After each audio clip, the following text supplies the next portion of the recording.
He's been an award-winning media personality and producer. As a speaker, he's empowered over 1 million people from the stage. Now one of the leading business coaches and brand experts is taking over the world of on-demand audio. It's the Business Bully Podcast. Now here's the business bully himself, Dave Anderson. Yes, ladies and gentlemen and lady friends, it is that time.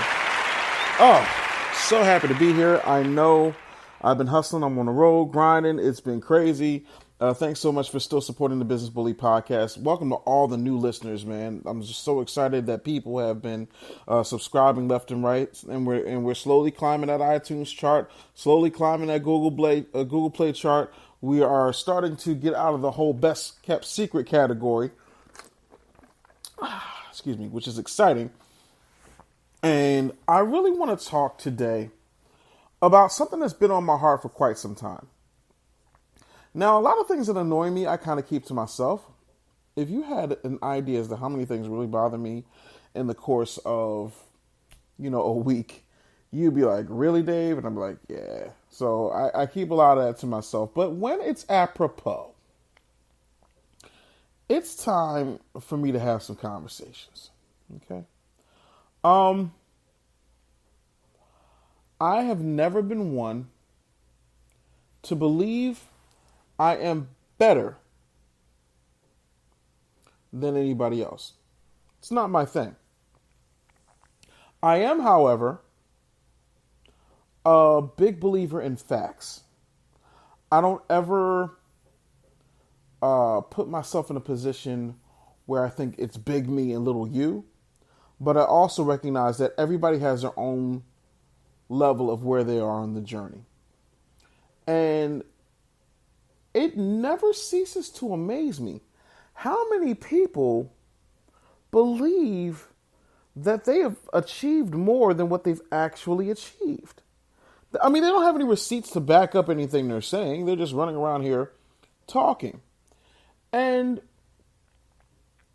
the one thing that I love about my community, whether you're on Facebook with me or you're on my YouTube or you listen to the show and you give back feedback via email or texting Business Bully to 31996, whatever it is and however you choose to digest the bully, for lack of a better term, the one thing that I don't do is I don't care if you disagree with me.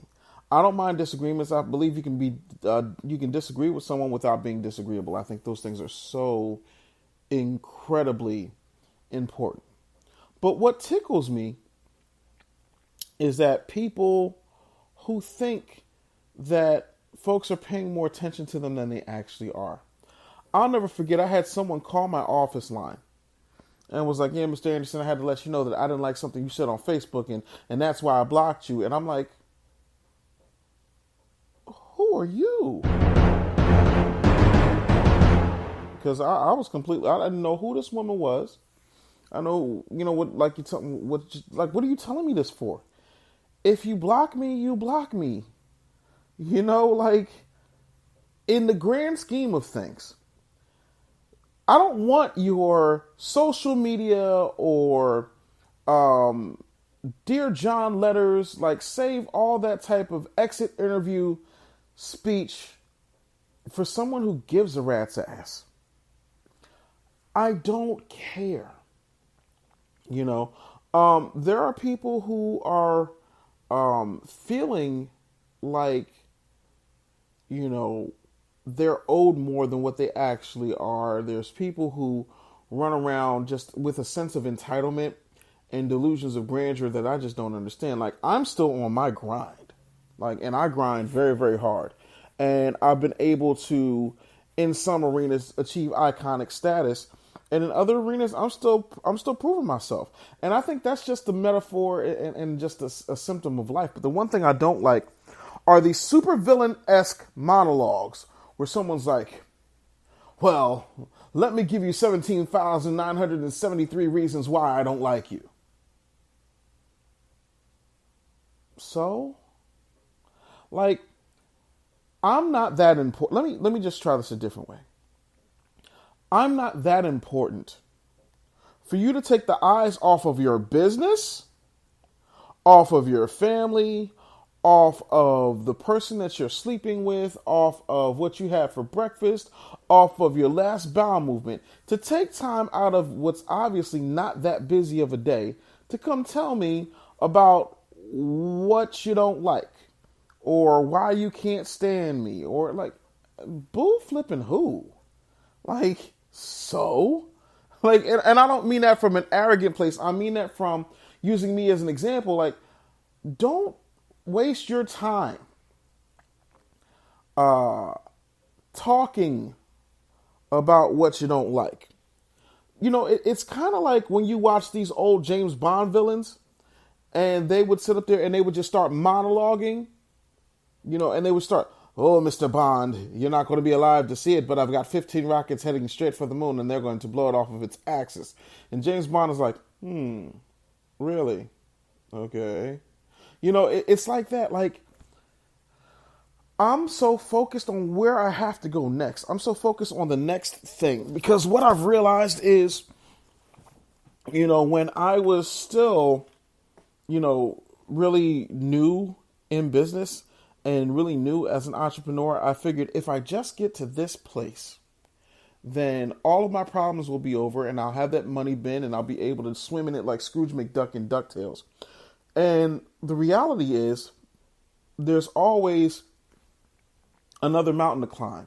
Your whole life as an entrepreneur is like a big game of Super Mario with just as much danger, people you got to step on, people you got to avoid, timing, don't jump into certain things right now, back off, wait, you know, jump over certain things, bust up certain other things, you know, rescue somebody, get rid of somebody, fight somebody. Like there's all these things that come with entrepreneurship and all of it ain't pretty and all of it ain't fun.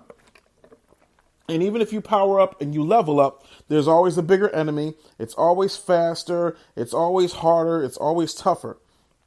And so what I need you to understand is you don't, as an entrepreneur, and you don't just as a human being living this thing we call life, have that much time to go into some diatribe about somebody who ain't even thinking about you. If they're not feeding you, clothing you, or sleeping with you, they're not important to take that much of your time up. But I got people, you know, talking and using, you know, this or that and the other saying, and I am telling you why I'm going. I'm like, oh my God, why? Really? Like, it's just a waste of time. It really is. You don't like me? Cool. I've been telling people for years, I'm not everybody's cup of tea. I'm a shot of bourbon. You know, I'm not here to be liked. And I know who I serve. I know exactly who my target demographic is. Sometimes people will surprise me and they'll be an anomaly, but for the most part, I'm dead on with who I serve and how I serve them. And if I'm not for you, I'm just not for you. Like, move around, partner. Like, it's other things you could be doing, you know, and I do this thing now. If you haven't checked it out on Instagram, it's arguably my favorite thing to do every weeknight, 10:15 p.m. Eastern. It's called the Bully Hot Seat. And basically what I do is I basically talk for a little bit about entrepreneurship. I'll answer some questions from people in the chat. And then what I will do is I will put someone in the hot seat, meaning I will invite them onto the broadcast with me. They'll tell me who they are, where they're from, and they'll tell me about their business and their issues. And I'll lay out a plan for them to allow them to achieve the type of money, revenue, or success they're looking for.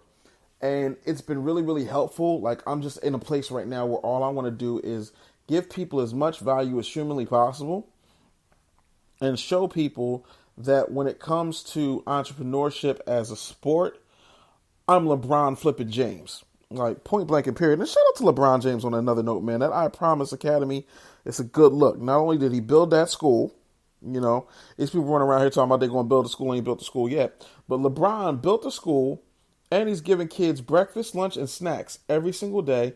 And everybody who graduates gets a free ride to, I think it's some college in Akron. So anyway you slice it, he's paying for their education. So this is somebody who last year pledged $41 million. So shout out to LeBron. I wish you'd come to the Sixers, bro, but shout out to what it is that you do. But at the end of the day, I wish folks would focus on something other than people who don't matter to them, or people that aren't even thinking about them. Like, that's the thing. Like, we waste time. What you don't understand is there's so many things that you could be doing, and there's so much energy wasted on people who ain't thinking about you, don't want you, can't stand you, don't even know your name, but you run around here butthurt. I don't even get it. And it's just crazy, So, I want you to move in a different direction, and I want you to be happy. I want you to grow. Like, I want you to make moves, man. I want people to surpass me, man. I want people, like, running laps around me. But you're going to have to put in some work to make that happen. Because I'm out here grinding. I'm out here giving people this work. I don't think I'm the greatest thing that's ever happened, but I do think that I'm dope as hell, and I'm not going to apologize for that. I'm not here for everybody. I ain't here to love everybody. I don't want everybody to love me. I want the people who love me to love me thoroughly, and the people who hate me continue to hate me thoroughly. But if you hate me, act like I don't exist and keep it pushing. Don't get on your Facebook talking about I'm going to go block Dave Anderson because Dave Anderson said something that I don't like. There's a long line of people who've been offended by things that I've said out of my mouth. And some of those people are relatives. So you think I give a rat's ass about you being upset that I said something? Like, I've really been working hard on my mouth. Like, I've been really trying not to cuss as much. It's been going pretty well, actually. The other night I had to cuss. Somebody was in the hot seat and he was just not being very cooperative. And then, he's talking about he want to be in the music industry. He's in one of the biggest music cities in the country. He ain't meeting no movers and shakers, and he don't want to tell his age. It was just a whole mess. I was just like, dude, your problem is you. And what people don't understand is they're worried about, well, this person's achieved this and that person's achieved that, and I want to go get that. And I'm like, no, you don't want to go get that. You want to go get yours. But you can't get yours because you're focusing on who does this or this, that, and the third. Listen, don't get me wrong. When people come into my sphere, and as a cultural specialist and a bit of a cultural critic, for lack of a better term, I will call somebody out for what it is, and I'll get to the bottom line and I'll get to the bottom of it. But my day isn't obsessed, worrying about, what this person's doing or that person's doing. Like, I'm focused on my next win. I'm focused on my next mission. I'm focused on my next entrepreneurial endeavor. I'm focused on where my next dollar is coming from. I'm focused on my family. Like, I'm focusing on things that matter. There are people literally, I wish, you know what I want? You know what I wish people would do? I wish, how can I put this? I wish that people who have an issue with somebody, who actually know that person, spent more time working on their interpersonal relationships. I wish people would, if you've got an issue with somebody who you care about, who you consider a friend, who you think has wronged you, I wish you would have the either, and I always say this, the heart and the nuts, because all I am is heart and nuts. And I tell people all the time, you ain't either got the tits or the testes to do this. But I'm telling you, you need to get up whatever cojones, or memories you need to get up to confront the people who you feel have wronged you directly. If someone has wronged you directly, not somebody that you might have met one good time, or somebody you read in a magazine or something like that. If somebody's wronged you directly, go to that person, and let them know that your feelings are hurt. Let them know that they've wronged you. Let them know that you want, some type of resolution. Because what's happening is you run around here mad. I'll never forget that somebody told me this a long time ago. I think I had to do something on television. And my media coach at the time says to me, well, Dave, they're going to ask you about Ricky Smiley. And I was like, okay. And my media coach was like, Dave, you got to redeem that, man. I said, what you mean? Like, in a lot of ways, even though, in a lot of ways, like, indirectly, Ricky Smiley's actions led me to be homeless and washing up in a gas station sink. I ain't never going to forgive that man. And what she said to me was powerful. She said, sitting around being mad at somebody, even though it's justified, is like drinking poison and waiting for the other person to die. She was like, Ricky living his life. You living your life and you're doing well. Like, if that was your last hurrah, that would have been something different. But you've done all of these things. You're about to be on national television. So redeem the man. You know, keep it clean, keep it cute. Like, answer the questions, but don't drag him through the mud, because sometimes you have a tendency to take somebody and just drag them. And if you notice, I don't drag people like I used to. I'm not getting softer. I'm evolving. You know, and sure enough, I got on TV and the question was asked, and I told the truth, but I ain't dragged that man. I said, God bless that man. He's somebody's father. Somebody loves that man, whatever the case may be. But I don't walk around with it anymore, because if I walked around with that level of anger in my heart, I wouldn't be able to serve you. I wouldn't be able to answer your questions. I wouldn't be able to run my businesses. I wouldn't be able to focus on my family. I wouldn't be able to do a damn thing. And so it's hectic, when you're walking around with all that on you and then you're telling everybody else. Like, damn that. Like, if you got a problem, don't go to the horse's ass. Don't get your Twitter fingers popping. Pick up the phone, go see that person. If that's somebody that, it's a relationship that you value or have valued. But see, most people won't do that, because most people don't have the tits or the testes, the heart or the nuts to confront those whom they feel has wronged them. And that's just the thing. But this whole monologuing, this whole exit interview, this unsolicited exit interview, these super villain monologues you're doing, man, like, stop that. Like, really evaluate yourself and ask yourself this. If you're that mad, right? Why do you let people live rent-free up in your head? Because they truly ain't thinking about you. And you've got to start addressing the bigger issue. And the bigger issue is you mad. And you haven't learned that you have to compartmentalize your anger. Yes, you have every right to vent. Yes, you have every right to feel however you want to feel about it. But you still got business to handle. And when I hear people talking about, oh, well, I had, 17 and 1/2 years with my ex and things haven't been right, or, my mommy didn't give me enough hugs, or my daddy wasn't, didn't love on me the way I wanted him to, or whatever the case may be. Like, who ain't got that story?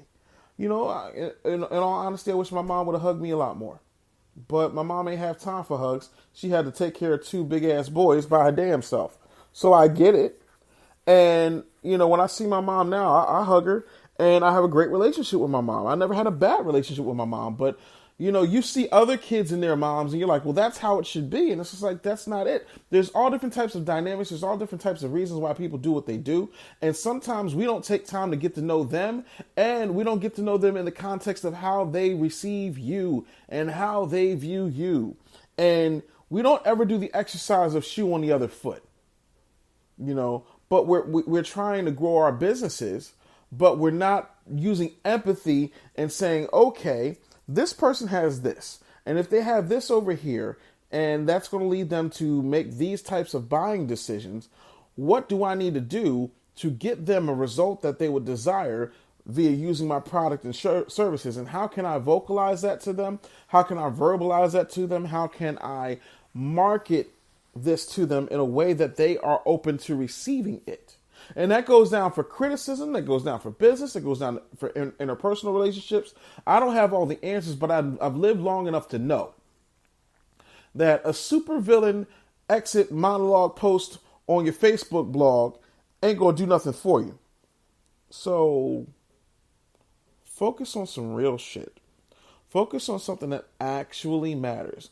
Focus on growing your business. Focus on making your money. But, trying to verbalize your feelings into some type of Shakespeare, monologue.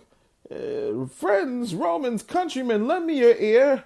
I have come today on thine Facebook to let you know that I shall be pressing the block button on Sir Dave Anderson because his mohawk bothers me in such a way that my entire being is shattered. Nobody cares. So the bottom line is keep it cute, keep it moot. Focus on what you need to focus on. And if you've got a beef, do what the Bible says. Go see that person one-on-one. If that's not good, then go get a witness. If that's not good, bring them before the church. If that don't work, charge them to the game. It's real simple. But you ain't got to make a Tyler Perry level production about it. And too many of y'all are wasting too much time making Tyler Perry productions about every little thing that happens to you, every little gnat that climbs on you, every little time somebody forgets to put the cheese on your Whopper, you bitching. Calm your ass down. Like I've always said, and on this note, I'm going to leave you with this on this rant. Get out of your feelings and get in to your business. Peace. Want free business and marketing tips from Dave? Text Business Bully to 31996. That's Business Bully to 31996. Standard data and text message rates apply.